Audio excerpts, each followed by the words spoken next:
This is day 5 of the June 88 7-day retreat.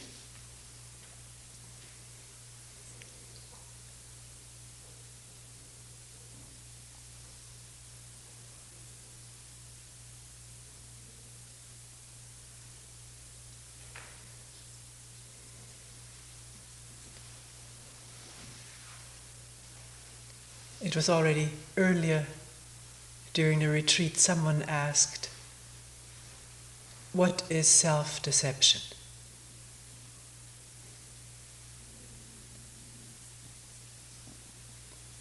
What does it mean to deceive oneself?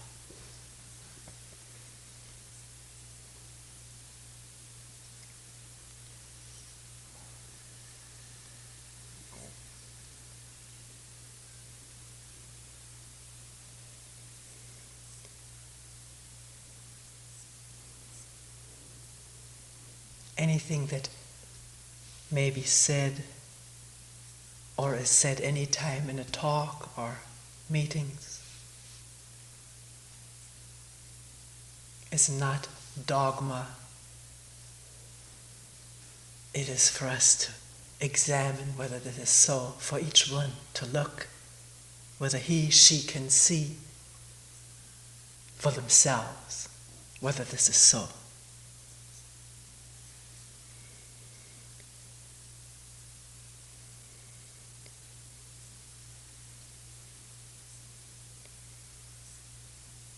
I wonder whether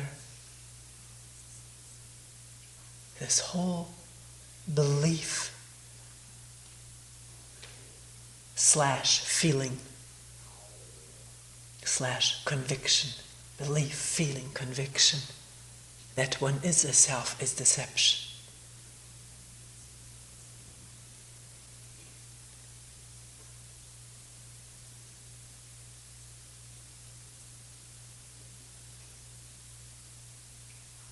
That there is an entity within this body which has thoughts, which thinks the thoughts, which has feelings, which has this body, owns the body.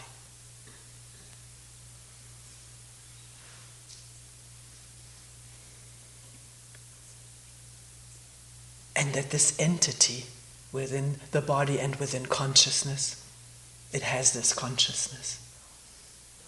That this entity is different and separate from consciousness, from thoughts, from the body, from other people, from the world, from nature.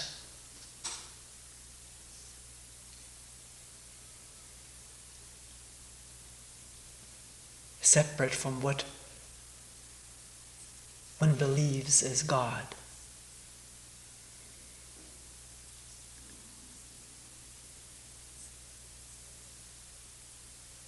There's no question or argument about the fact that there are some 40 different bodies here. Each one of us with different past experiences and memories, which are the personal aspect of our growing up. Each one of us, even if we were twins, born as twins, and maybe our mother walking with us down the street, one twin on each hand, the twin on the left will see something different, maybe see an accident which the one on the right didn't see.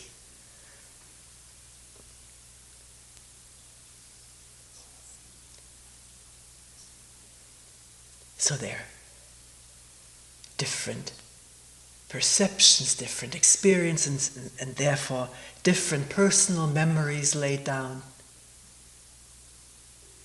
And from these memories, thoughts issuing. That process is the same for all human beings. That each one of us has different personal experiences is universal. And that we're all alike, that there are different memories, And yet there are also common memories, sometimes called collective memories, racial memories, memories of the tradition, the civilization, the history of the particular people one belongs to. And also each human being alike in being totally conditionable.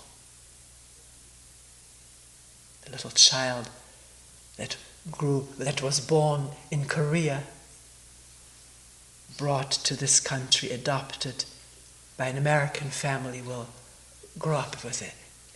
The conditioning of that particular family with its particular social conditioning and cultural conditioning and so forth.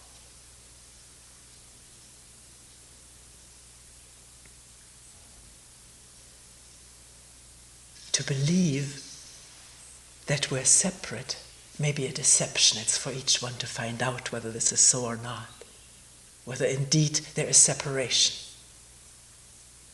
in truth from each other, from everything around us, and from what is inside.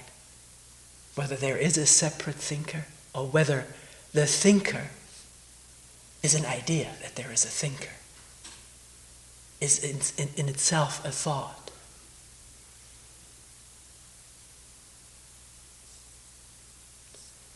The reason, we've talked about it many times, but we're looking at it freshly. I don't want to remember what I said before. I don't. I could work it up, but it's not necessary. Every time we say, I am this, I am that, there's self-deception going on. And the power of it is that whatever we say we are has emotional accompaniment throughout the body. The body responds.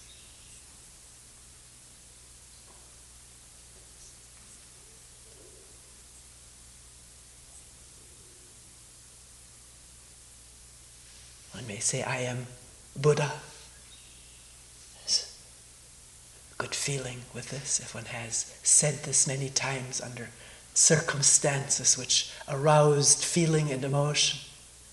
Or one may say, I am Christ. I am God. The other day I saw a documentary television show on fundamentalism in America. It was an amazing show, even though after half of it I felt I had seen enough. There was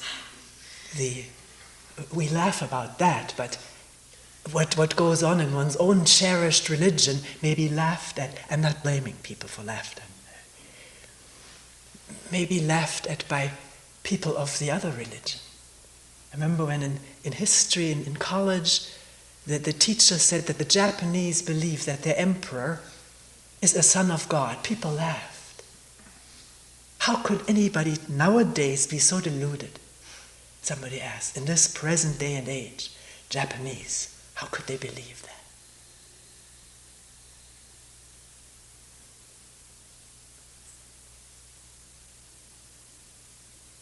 Yet maybe on the necklace there was a little plaque with the Virgin Mary on it.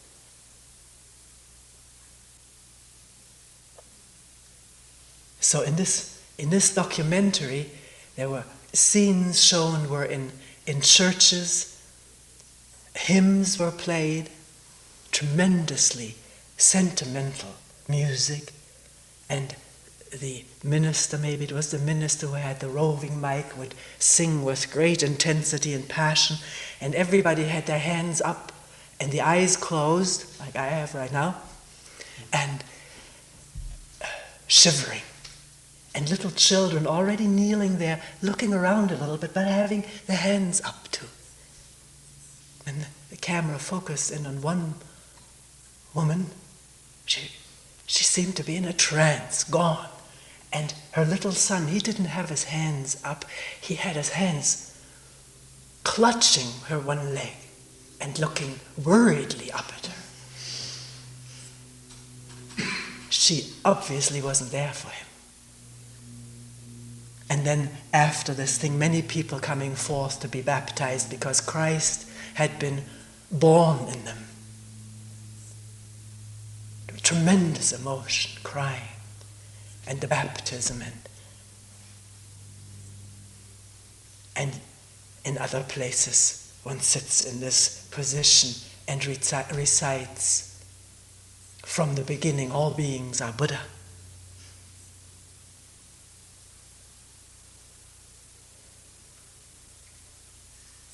This earth where we stand, the pure Buddha land, this very body, the body of Buddha. And those of us who have done that know the emotions that circulate, the energies that circulate around the body when a group of people will recite this together. It feels far better than sitting in depression or despair and facing that. To tell oneself when his Buddha or Christ is about to be born in one.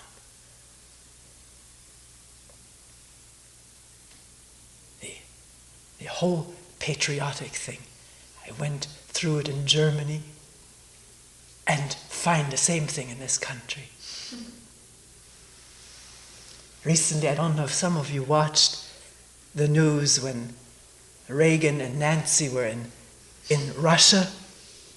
The crowning event of the visit was a visit to the Bolshoi Theater, the ballet.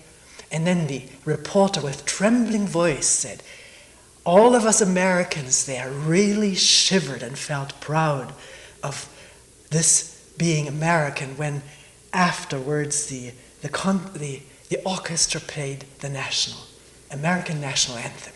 And of course there was an excerpt of that on the news.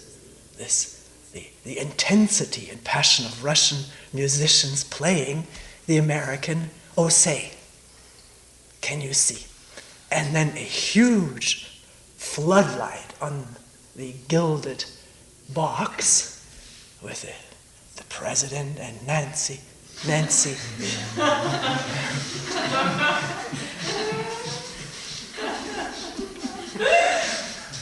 It was a little funny. Hand on the heart, and this transfixed expression of the first and no, is he the first husband? No, it's the first lady and the president. For a moment, the camera shifted to Gorbachev and Raisa. They did not look transfixed. But kept dignity. But then back to Nancy and the music and something going up and down the spine, probably of every American.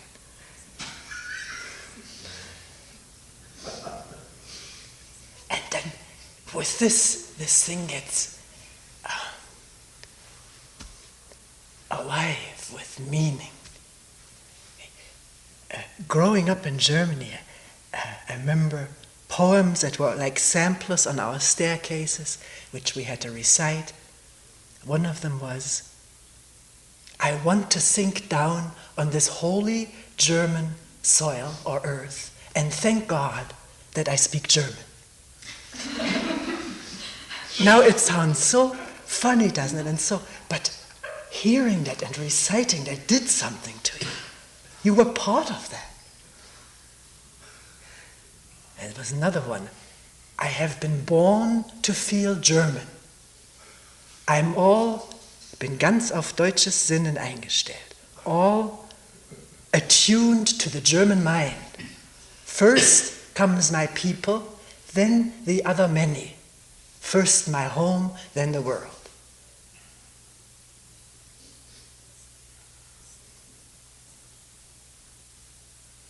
Even though I grew up as an outsider, half Jewish, hearing all the misery at home in hushed language of what was going on, I was affected by that. The German anthem, particularly the one which happens to be the second movement of the Haydn Kaiser Quartet, a beautiful, beautiful movement. I think some other countries have that too for their national anthem. That was always played first. The second one I had no feelings for. I had heard too much about it. The Nazi anthem which was tacked onto this. But the first one was not dropped. It was understood what emotions this music could arouse in people for their country. And I think I talked about it once many years ago in Switzerland, in a little village of Sahnen, where some beautiful music by the students in school around Yehudi Menuhin are performing in a little church. Exquisite music, exquisitely played. And there was this Kaiser Quartet being played.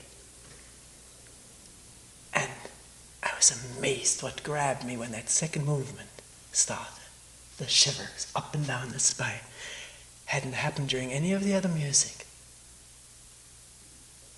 And I had to look very carefully whether it was possible to filter out this residual patriotism or this associated emotion with lots of people singing together in an atmosphere of celebration and festivity, flags flying all over the place.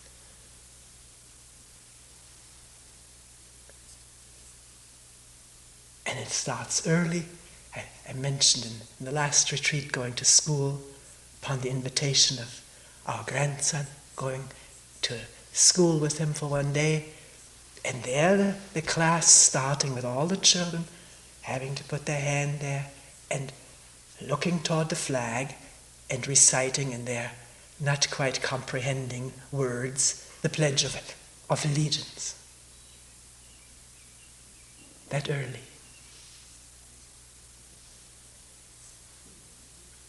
No wonder we think we are Americans and it's real, it means something.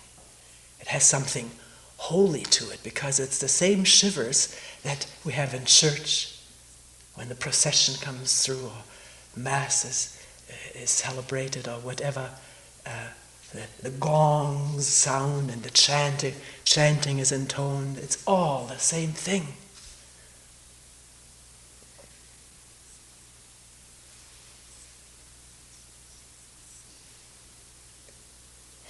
Report one more memory. There was outside of the city that I grew up, Leipzig, it's in eastern Germany now, a huge monument. You had to go to the end of the tramway and then walk. It was really, for a little child, it was far away from everything. And the countryside being very flat there, no rolling hills, just as flat as a board. You could see that towering monument as soon as you got out of the tramway and walked toward it. And to me, whenever we went there on not so often occasions, it was usually when visitors were there, somebody wanted to see that because it was a very famous monument. The name of it was Völkerschlachtdenkmal, meaning monument to the battle of the people. Actually, the German word Schlacht, which is the English word battle, is also the same word as butchering. Schlachten, to butcher. So, here going close and close on this thing, rising up, the most monumental structure that I had ever experienced. On the top of it, a flame in tar. And then for paying some money, you could go inside.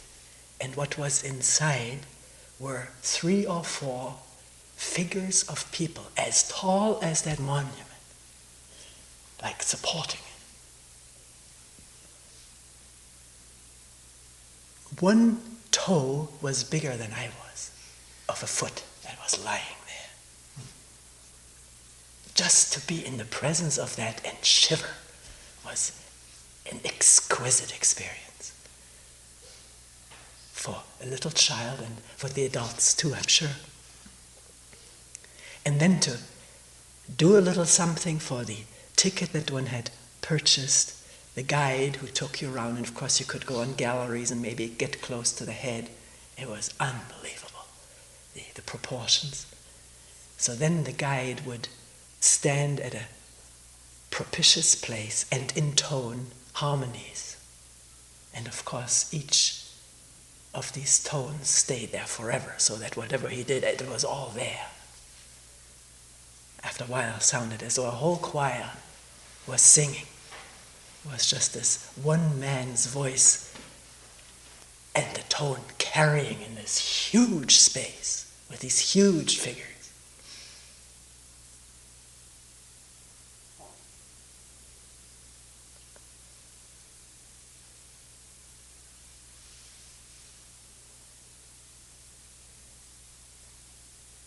In this case, these figures represented German values like womanhood and soldierhood and so forth. They became infused with a almost supernatural religious value. Sacred. Feeling one was in the presence of something sacred. Not experienced in that tramway, coming out or going back.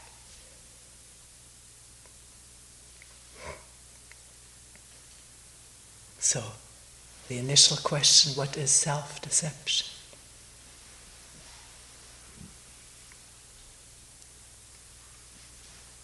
Not to see the connection between thought and emotion, and the effects feeding back into thought. Not to see the connection between symbol and emotion. Not to see that the symbol is not the real thing. Is man-made, woman-made, if you wish.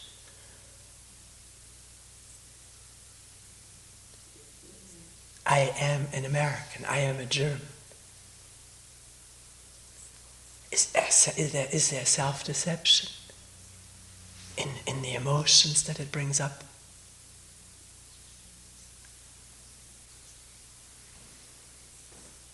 We talked yesterday, I'm Jew, I'm Buddhist, I'm Christian.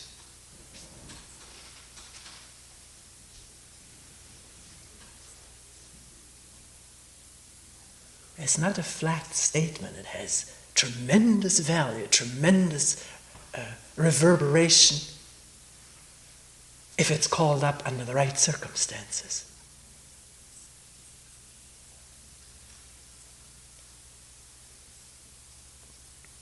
What am I?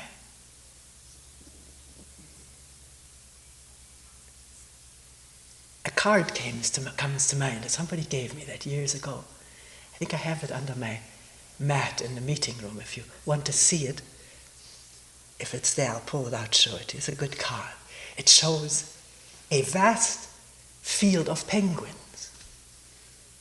The ones in the front are quite large, and then toward the back it's just little black dots. And one penguin sort of lifting itself out and singing, I want to be me, oh, I got to be me.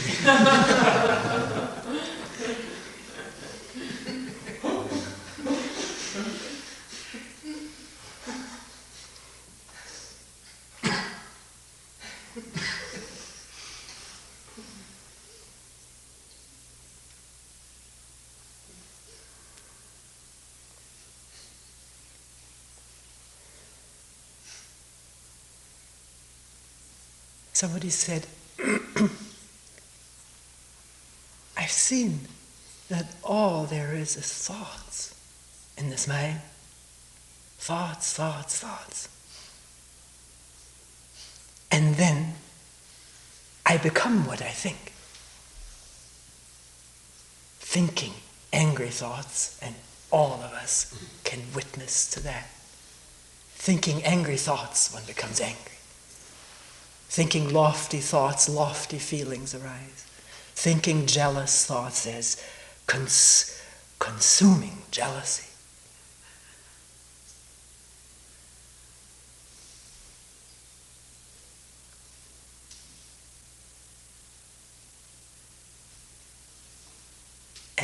the next question was, what am I? Is that all I am? Is thoughts, thoughts, thoughts, and becoming these thoughts all the time?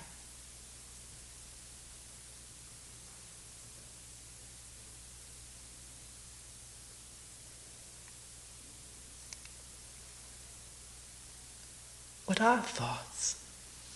I don't think we've talked about it yet. What are they? Where do they come from? Where does a thought come from?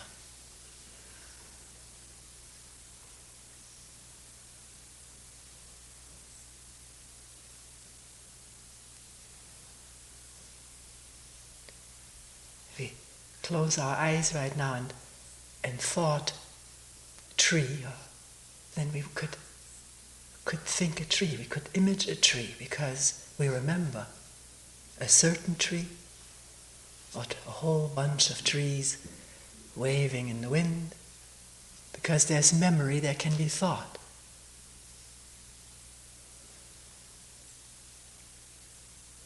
I can think of the place where I live, there's a memory of that, and so I can think about it.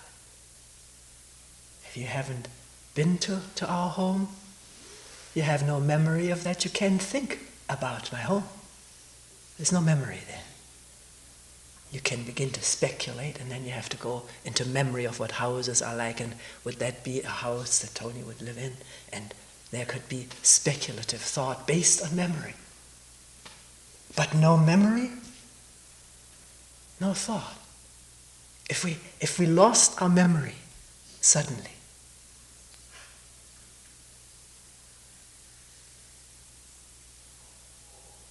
I mean, it would be amazing, wouldn't it? That would be the solution for world problems. No longer remembering that one is Israeli or Palestinian, Russian or South African or black or white. If there was no memory right now, we couldn't possibly think of a tree, could we? But if the memorizing functions were not impaired, we could look at a tree and close our eyes and see that tree again, because that memory is now there again.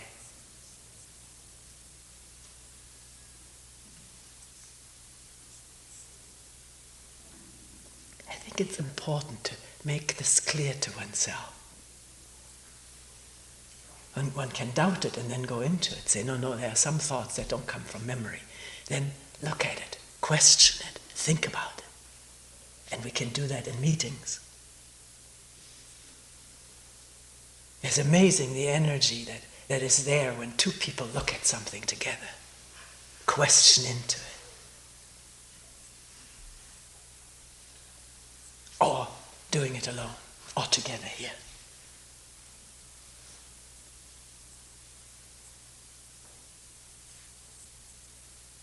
Because it's not, our memories aren't as harmless as of a tree.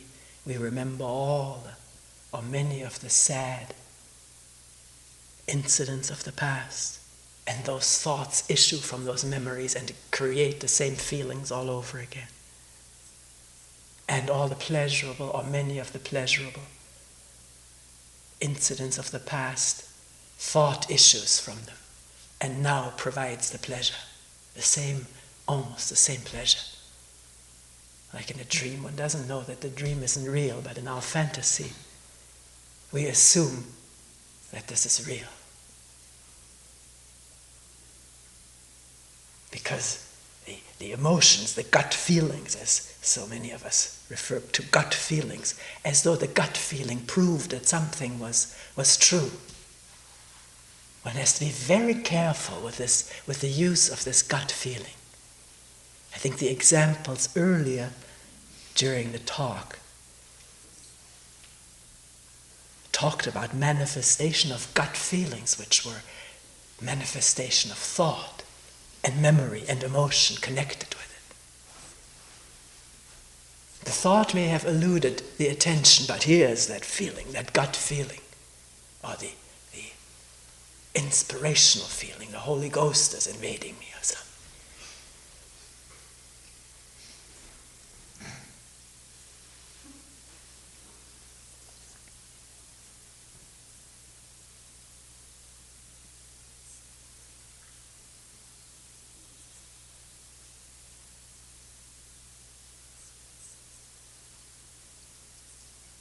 this question, what am I?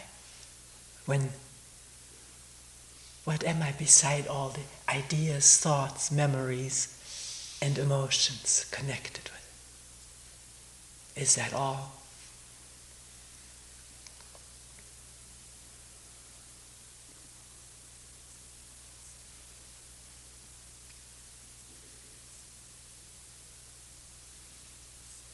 Does one have an answer to this, or will one leave this question vibrantly open and look and listen?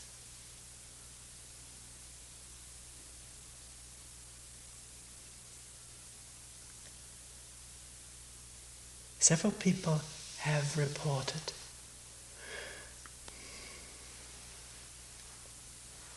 that as belief goes, because one sees the falseness of it, what it is made up of, as ideas about oneself go, images are seen.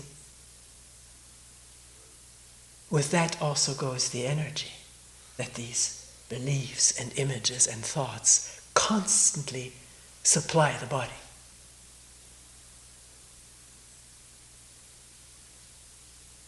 I am this, I am that, I will be this. And so it's a constant source of energy, like shooting drugs. We talked yesterday about the addiction to the energy of thoughts about oneself.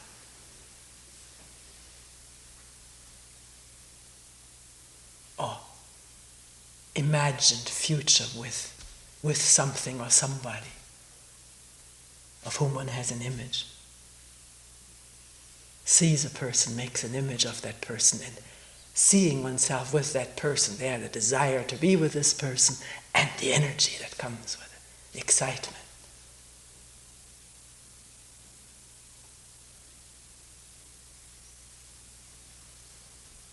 And so some people have reported when that is not indulged in and not, so it dissipates, then something else sets in, which is a dullness, some people have said. Feeling of no energy and dullness. Maybe depression.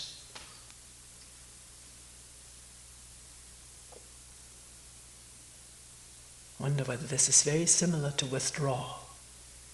One doesn't get the fixes that the thoughts about oneself and one's experiences and one's future, etc., provide.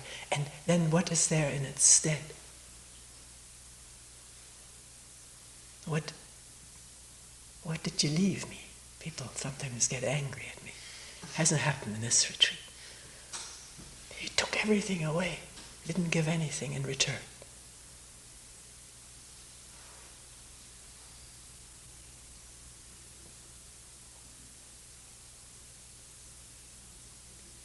One person asked, at such a moment of feeling depressed, has a great longing to take refuge. In Buddhism, take refuge means I take refuge in the Buddha, Dharma, and Sangha. Dharma means the Buddhist teaching, Sangha means the Buddhist community. And of course, in other religions, it's prayer to God or to the saints. Reading the Bible or whatever.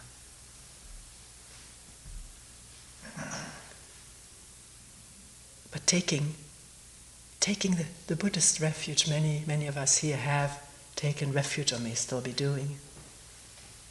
Buddha himself, the historical personage, if what is transmitted is correct, said as his last dying words, take refuge in the truth. He didn't say, take refuge in me. He said, be a lamp unto yourself. Take refuge in the truth. Also said at one point, don't make images of me.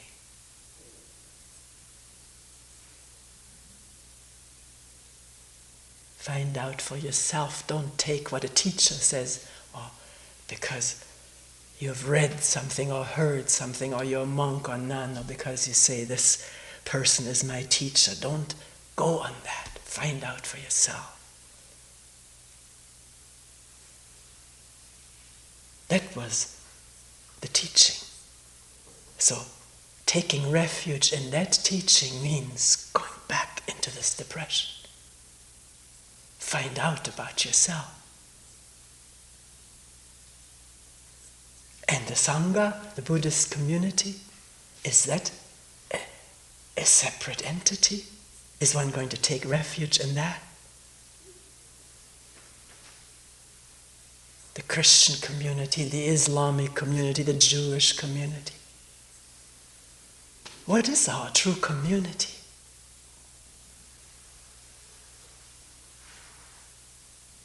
Because in taking refuge in a limited community, that refuge taking creates division, doesn't it?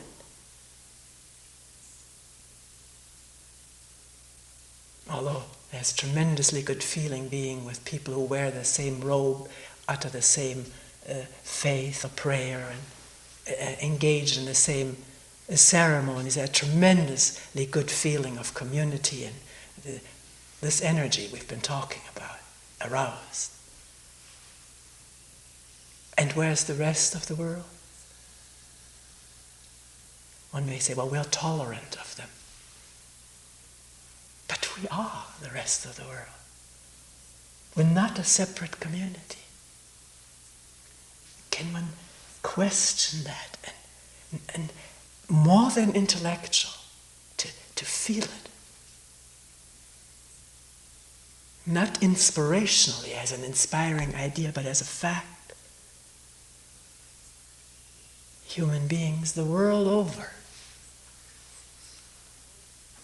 share the same consciousness of hope and wanting, fear and jealousy, anger, rage, hatred, and maybe here and there, like the fireflies at night, a flickering of love.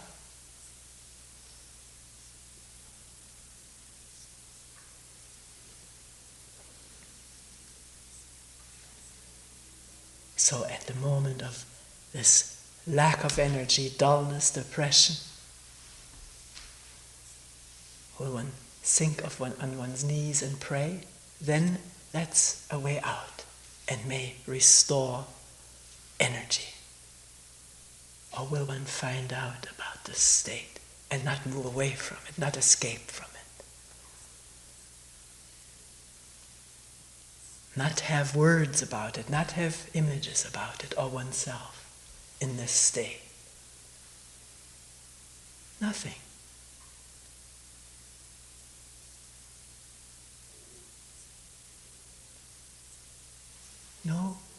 No movement toward, no movement away, no movement. Not knowing where this is going. May not go any place. It may be nothing. Not the idea of nothing, but not a thing.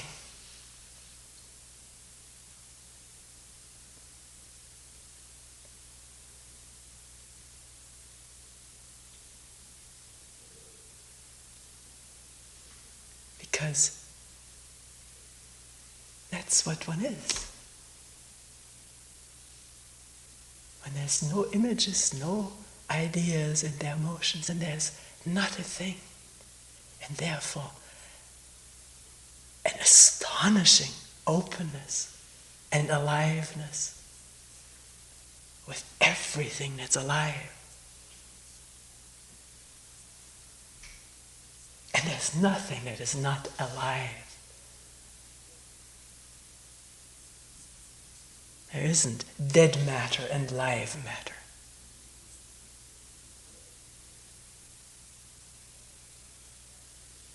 When there's no involvement with thoughts and images about oneself, pick up a gravel.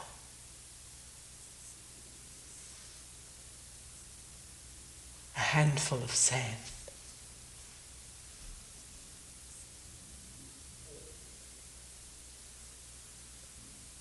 Or look at the moon and stars at night.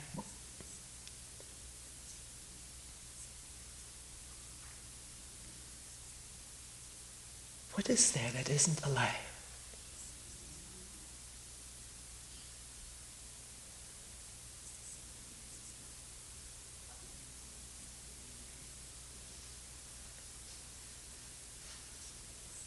Not alive with thought and inspiration. It isn't that. That's sort of a tiny little stage of artificial energy. And when that isn't there, we think we're suffering, are we? In the dumps, in the pits, which that's how it feels. So stay with it. What is it? Dying to the images and to the ideas of oneself.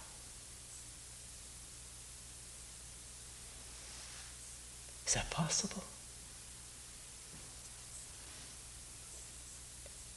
I don't think it's a question of possible and impossible. It's just dying to the idea of oneself. As it comes up, see it for what it is and not go with it. Not crave that energy that comes from it. Because that's the little artificial light of solace or comfort or feeling one is somebody. Because one keeps staring at that little artificial light, one doesn't see the stars and the moon.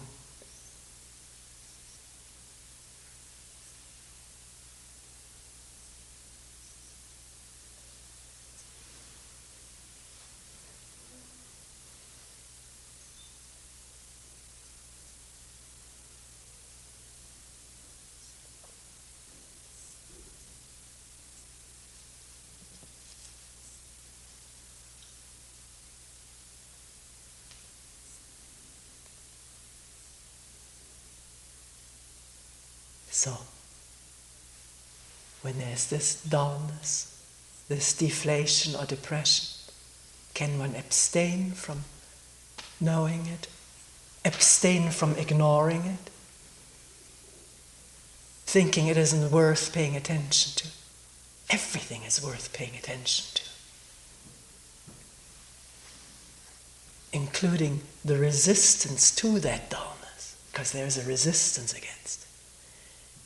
There's some maybe very subtle mechanism of trying to control it, keep it in abeyance.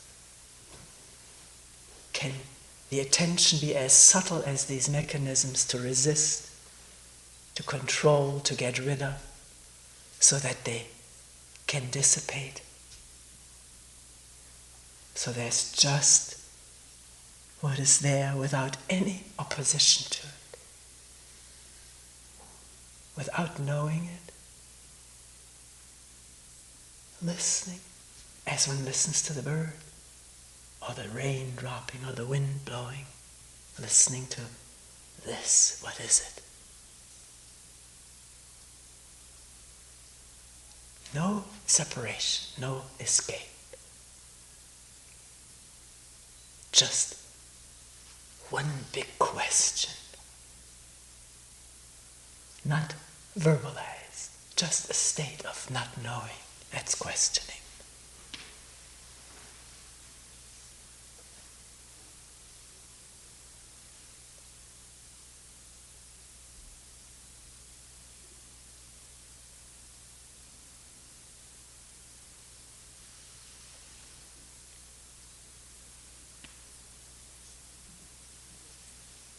Noticing all the while how the mind wants to create something, wants to hold on to something, wants to know something, just in touch with that movement and not going with it. If it takes over, well then it takes over.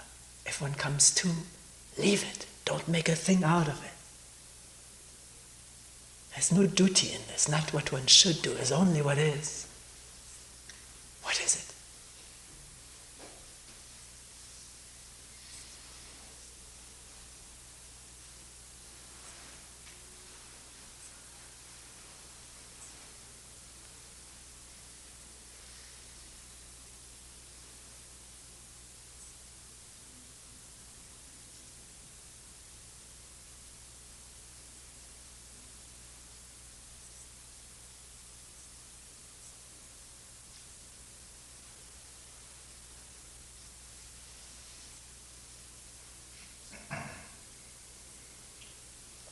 we will end here for today.